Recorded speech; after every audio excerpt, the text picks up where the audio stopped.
چند لحظه حوصله کن و این صحنه زیبا رو ببین.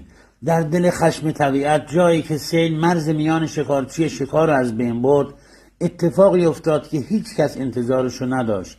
فیلی از جنگل‌های سوماترا نه برای نبرد، نه برای قدرت، بلکه برای نجات، ببری که با جریان خروشان آب می جنگید و فیلی که میتونست بی تفاوت عبور کنه اما ایستاد.